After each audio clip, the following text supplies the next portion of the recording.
বাংলাদেশ বনাম আয়ারল্যান্ড মধ্যকার second test ম্যাচটা কিন্তু বাংলাদেশ ২১৭ রানে ইতিমধ্যে তারা জয়লাভ করেছে। অভিনন্দন বাংলাদেশ ক্রিকেট টিমকে। তো এই টেস্ট ম্যাচটার সবচেয়ে বড় একটা কথা হচ্ছে এই ম্যাচটা কিন্তু মুশফিকুর রহিমের শততম একটা টেস্ট ম্যাচ ছিল।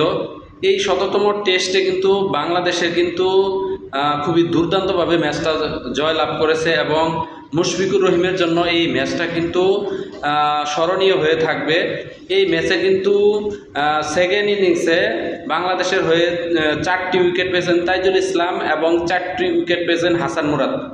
হাসান মুরাদের কথা বলতে হয়, হাসান মুরাদ কিন্তু গত টেস্ট ম্যাচে কিন্তু হাসান মুরাদের ডেবিউ হয়েছে এবং এটা তার হচ্ছে সেকেন্ড টেস্ট ম্যাচ। সে কিন্তু দুর্দান্ত লেভেলের বল করে থাকে। প্রথম টেস্ট ম্যাচেও আমরা দেখেছি এবং সেকেন্ড টেস্টেও আমরা দেখলাম হাসান মুরাদ কিন্তু অসাধারণ বোলিং করে, সাথে তাইজুল ইসলাম তো আছেই।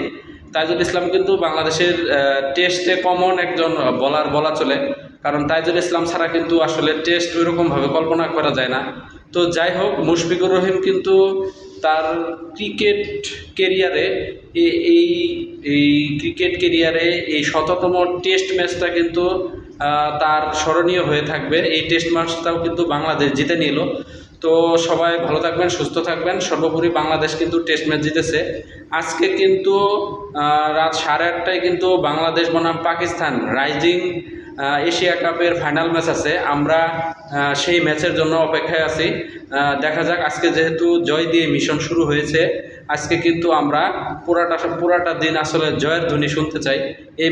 এই এশিয়া কাপ ফাইনালটা কিন্তু অবশ্যই আমরা জিততে চাই। তো সবাই ভালো থাকবেন, সুস্থ থাকবেন, বাংলাদেশ ক্রিকেটের সাথে থাকবেন। ধন্যবাদ।